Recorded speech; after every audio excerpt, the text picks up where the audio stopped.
La vente n'a jamais autant changé que ces dernières années. Vente à distance, spécialisation des équipes, nouvelles organisations, nouveaux outils, nouveaux KPI, tout bouge.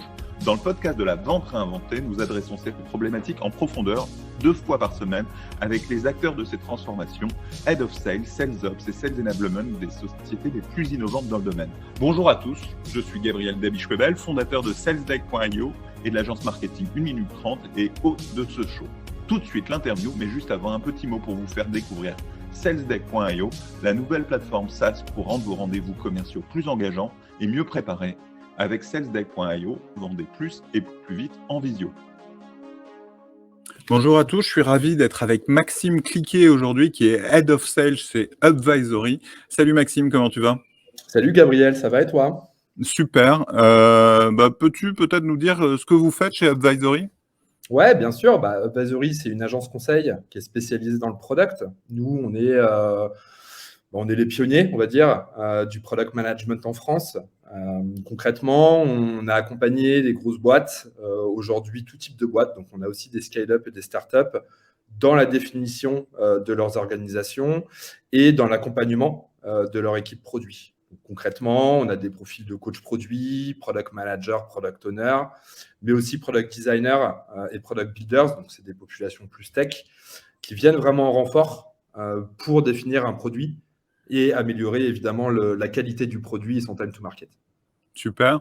Et en termes de croissance, ça se passe comment ? Vous avez des gros objectifs portés par les ventes ? Ouais, clairement, on est en hyper croissance depuis mon arrivée, donc en 2019. On fait, grosso modo, 50% de croissance chaque année. Donc moi, je suis arrivé, on était à peu près une vingtaine. Aujourd'hui, on est plus de 110. Donc effectivement, l'hyper-croissance, ça nous connaît. Ouais. D'accord. Et comment ça se passe dans la croissance dans une boîte de service sur un métier qui est plutôt un métier de conseil, un métier d'accompagnement ? Comment vous avez pu gérer cette croissance, recruter les bons profils ? Ouais, effectivement, c'est un gros sujet puisqu'on a généralement tendance à entendre parler de boîtes qui scalent très rapidement, mais c'est plutôt des boîtes de la tech. Nous, notre modèle est beaucoup moins scalable. Pourquoi ? Parce que le produit, c'est notre expertise, c'est de l'humain. Et donc, par conséquent, on est beaucoup tributaire du recrutement, des personnes qu'on va avoir qui vont nous rejoindre, que ce soit pour du consulting, mais aussi pour de l'interne, et de derrière, en fait, pouvoir tout simplement développer un compte et trouver de nouveaux clients grâce à ces profils-là, qui sont sur mesure, évidemment, puisqu'on n'a pas de produits SaaS. D'accord. Et effectivement, cette croissance, elle a touché la façon de vendre. Et j'imagine, et c'est ce qu'on avait préparé lors de l'entretien préalable, que tu as dû intervenir sur le produit, ou en tout cas, avec la vente, vous avez dû intervenir sur le produit ? Ouais, clairement. En fait, pour la petite histoire, donc, quand je suis arrivé, c'était le premier sales. On était à peu près une vingtaine, un tout petit peu plus. Et la boîte est dirigée par 3 cofondateurs qui sont assez jeunes, puisqu'ils sont de 90, ils ont un an de moins que moi à peu près. Et donc, ces personnes-là sont des personnes qui sont brillantes, mais sont des personnes qui ont plutôt un parcours de carrière de type consultant. Donc, c'est des personnes qui n'ont jamais été confrontées à la vente directe. Et donc, pour ça, en fait, ont ouvert Upvisory parce que c'était un produit de niche. Ah, voilà. Désolé, c'est l'église, je peux rien faire. Ah, j'ai rien entendu. Ah, pardon. Okay. J'en étais donc produit de niche, et donc sur lequel en fait on arrivait à travailler plutôt en sous-traitance dans un premier temps avec des cabinets de conseil qui étaient classiques et qui recherchaient ces typologies de profils qui à l'époque étaient en 2016 assez spécifiques et qu'eux ne pouvaient pas proposer. Donc moi, quand je suis arrivé, on avait, on va dire, un business qui se portait quand même plutôt pas mal, mais par contre, un gros problème, c'est qu'en fait, on avait un flou, tant au niveau de la vision de ce que sera la stratégie commerciale, mais également de savoir construire une relation client qu'on n'avait pas en direct et donc qu'on ne pouvait pas développer directement avec les comptes chez lesquels on travaillait. Donc ça, c'était la première problématique. La deuxième, c'était que il y avait un gros potentiel marché quand je suis arrivé et que au final, j'étais un petit peu tout seul. J'avais un CRM entre les mains et il fallait faire beaucoup plus. Et pour ça, 2 mains, 2 oreilles, une bouche, ça ne suffisait pas. Donc, il fallait aussi que je scale mes activités, notamment de prospection.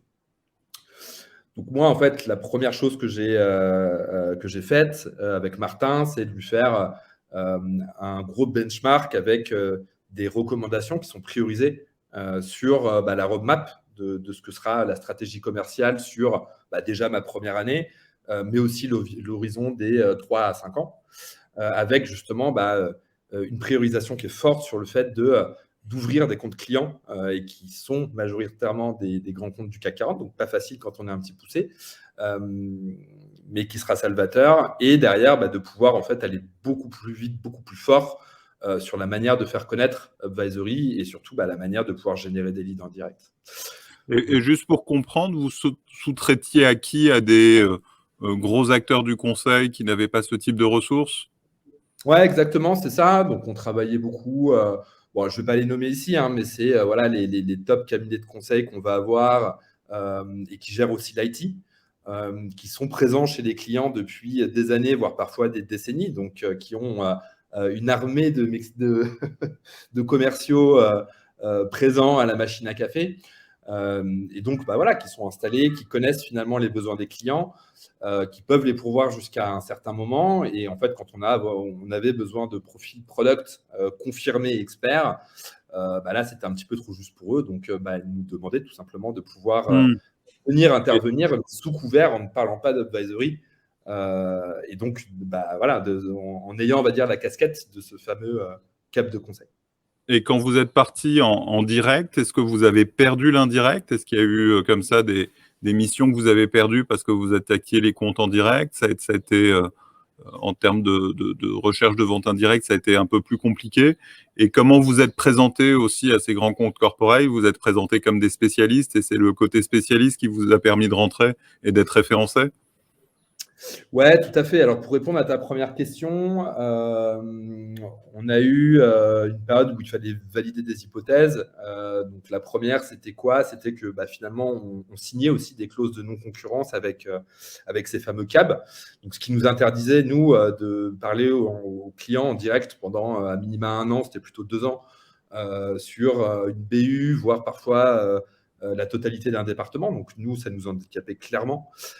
L'opportunité, en revanche, qu'on avait, c'est que, au final, quand on est 20, on travaillait avec 5-6 groupes. Donc, il restait tout le reste, le CAC 40, le SBF 120 et j'en passe. Donc, on avait, on va dire, un terrain de jeu qui était assez large pour qu'on ne rentre pas, on va dire, en conflit avec ces fameux CAB. Et c'est ce qu'on a fait. Et donc, pour ça, il fallait repartir de zéro, finalement, parce qu'on n'a jamais travaillé ensemble. En fait, on est un petit poussé. Donc, faire rentrer un énième cap de conseil qui ressemble à une SS2I mais qui ne l'est pas, pour un acheteur, c'est du temps de perdu. Donc ça, c'était la première chose. Donc c'était derrière, pour rebondir sur ta deuxième question, de tout simplement en fait savoir pitcher, savoir présenter la boîte, l'ADN, la vision de qui est Upvisory, pour montrer qu'en fait, on est à part, on a une mission qui est assez spéciale, on n'est pas non plus 15 000 sur le marché, en tout cas en 2016. Aujourd'hui, les choses évoluent beaucoup. Et qu'en fait, il y avait un vrai apport à ce que nous, on travaille avec leurs équipes, puisque aujourd'hui, à date, ils n'avaient pas ces typologies de profils en interne. D'accord. Et dans l'autre travail que tu as fait avec les fondateurs, ça a été de faire évoluer l'offre, de passer d'une logique de forfait à une logique de régie? Ouais, tout à fait. Alors, en fait, ce qu'il fallait voir, c'est qu'on avait plutôt un mix. Mais ce qui, eux, les intéressait de prime abord, c'était évidemment de pouvoir travailler, encore une fois, en direct avec ces clients-là. Et derrière, pouvoir faire de l'upsell et du cross-sell, évidemment. Et donc, en fait, pour nous, la seule solution, quand je suis arrivé, c'était quand même de faire du forfait. Parce que, en fait, on était capable de sizer une équipe ou plusieurs profils, et de s'engager sur des livrables, chose qu'on ne fait pas en régie. Donc, ça nous a permis d'ouvrir quelques comptes, notamment dans le public. Donc, ça, c'était assez intéressant. Mais finalement, c'était hyper time consuming. Ça, c'était quelque chose qui, pour moi, me prenait des journées à faire des propositions commerciales sur lesquelles, derrière, on avait un ratio de win qui était encore pas terrible. Et sur forcément des plus petits montants, parce que je pense que Tout sales le sait, mais entre une même propale qu'on va faire en forfait, donc avec un prix final qui est généralement de plusieurs centaines de KE, hein, c'est ce qui se passe dans le consulting, avec celle on va dire une facturation en régie au mois le mois, à montant égal, il y a un biais psychologique qui fait que c'est beaucoup plus dur de closer une mission forfait. Pour nous, c'était 1 sur 5 à l'époque en forfait, alors qu'en régie, c'était à peu près 1 sur 2,5, 3. D'accord. Et c'est toi qui as poussé à développer plus de régie pour ces raisons-là. Tout à fait. Comme je l'ai pitché un petit peu au tout départ, hein, donc notre business model, c'est celui de l'agence conseil. Donc, on est un peu un hybride finalement entre tous ces acteurs-là. Et au final, ce qui était important pour nous, c'était de faire le job au quotidien sur du long terme, ce qui est difficile avec du forfait parce qu'il faut tout sizer sur 6, 8 mois, des fois 1 an. Donc, c'est hyper compliqué de notre côté et c'est souvent déceptif du côté du client. Et donc, en fait, la régie permettait d'avoir cette flexibilité et la liberté en termes de durée d'intervention qui nous permettait en fait d'avoir une meilleure satisfaction pour nous, beaucoup plus de souplesse sur la manière de travailler et puis derrière d'être beaucoup plus scalable également puisqu'en fait on est capable de montrer aux clients X que on travaille avec le client Y et que ça marche très bien et de montrer des livrables même si on ne s'engage pas dessus en régie. Ouais, mais moi, c'est vraiment cette démarche-là que j'ai trouvé intéressante dans ton profil, c'est qu'en tant que premier sales et premier head of sales, tu as apporté une vraie inflexion à la stratégie de la boîte et tu n'as pas juste suivi une feuille de route qu'on t'avait donnée, tu as pu la construire et l'infléchir et vraiment participer avec les fondateurs à la croissance de la boîte.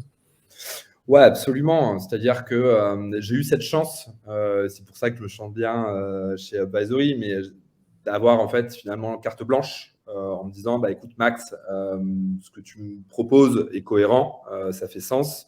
Maintenant, ce qu'on veut voir, comme tout sales, c'est du résultat. À quel point tu es capable de générer de la croissance. Donc, au départ sur Paris, maintenant sur Lille, depuis peu sur Bruxelles.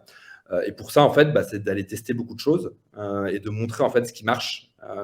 Et pour ça, oui, ils m'ont laissé de la responsabilité, ils m'ont fait confiance. Et en fait, ensemble, on a été AB tester énormément de choses sur notre marché, que ce soit sur la manière de communiquer, la manière de prospecter, la manière de crafter aussi nos offres au quotidien et selon les localités qui ne vont pas être les mêmes.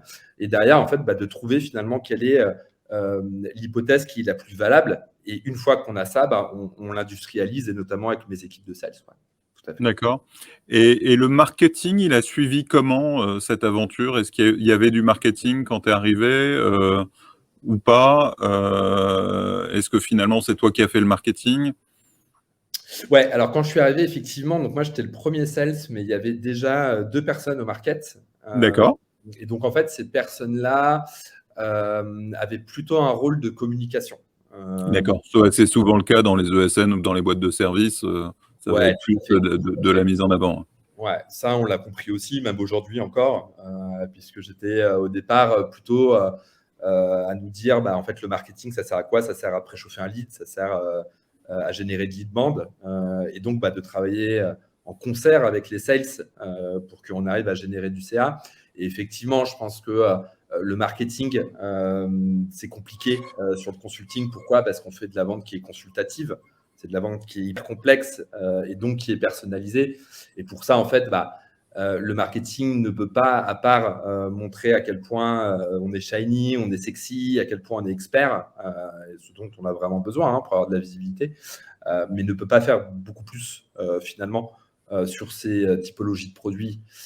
Donc effectivement, moi, quand je suis arrivé, c'était beaucoup sur de la communication. Aujourd'hui, on fait aussi d'autres choses, mais voilà, c'était vraiment un support en termes de visibilité sur les réseaux sociaux, notamment sur LinkedIn, sur l'animation d'événements, qu'on faisait pas mal encore à l'époque avant Covid, et qu'on fait toujours aujourd'hui en format webinar. Donc voilà, le format change, mais on le fait toujours, et qui permet en fait 2 choses. Donc la première, d'animer une communauté produit, donc ce qui est très important pour nous, parce qu'on est des vrais passionnés du product, et donc on a à cœur finalement de partager nous, nos propres expériences, mais également celles d'autres boîtes en transverse, et donc de donner finalement la voix à tout le monde et de mettre en relation.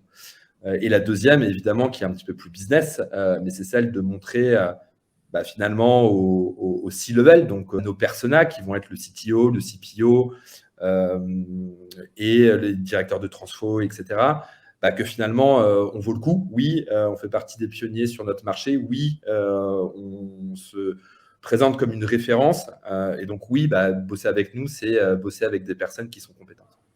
Et le fait que tu sois arrivé, comment le marketing a évolué? Est-ce qu'il a une fonction plus de demand gen aujourd'hui? Est-ce qu'il t'apporte un peu plus de leads et fait un peu moins de com? Alors ouais, effectivement, donc on a mis en place des chantiers qui étaient importants pour moi en tant que sales et qui, je pense, en fait, bénéficiaient aussi au marketing, qui en fait n'avait pas forcément cette vision hyper terrain sales de advisory, donc de nos ICP, de nos personas, enfin voilà, de tout ce qui constitue finalement une rentrée d'argent chez nous. Et donc pour ça, c'était en 2019, on a mis en place tout un système de lead generation automatisé avec tout le système de scrapping, de génération de leads à travers du Lemlist, etc., avec du LinkedIn, donc un peu comme on fait avec la Growth Machine, voilà, ce genre de choses. On s'en sert encore aujourd'hui, mais à l'époque, c'était un petit peu plus novateur. Aujourd'hui, c'est plutôt, on va dire, vulgarisé. Donc, ça apporte moins de choses. Mais à l'époque, ouais, effectivement, parce que… c'était le marketing qui t'aidait là-dessus, quoi.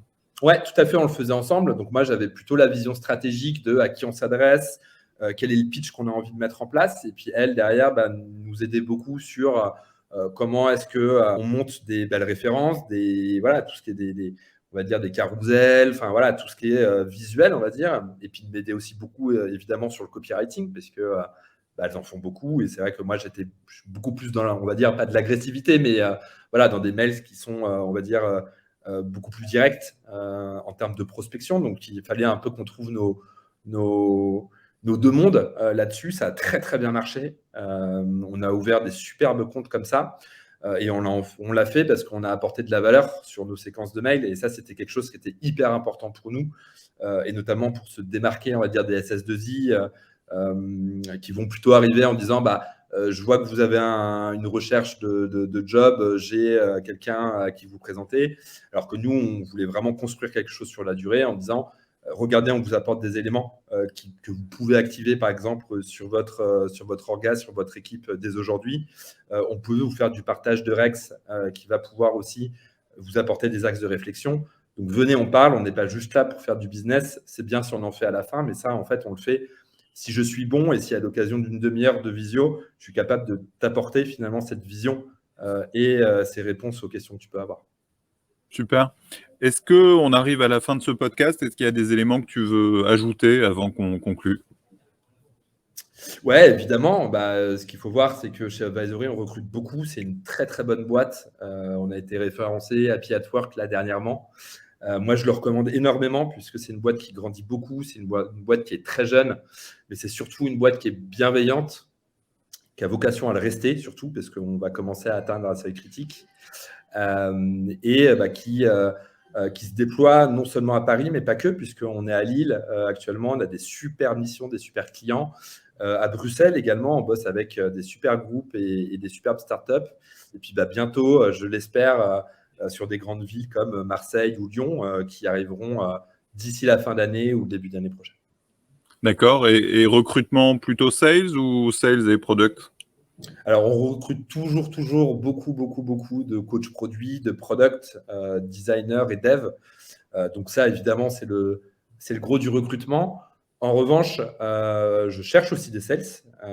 Donc, n'hésitez pas, si vous aimez les ventes qui sont longues avec des gros tickets, des ventes qui sont consultatives, et si vous êtes passionné du product, vous pouvez m'écrire. Je pense que Gabriel vous donnera mon contact, que ce soit LinkedIn ou mail, et au plaisir de partager ensemble.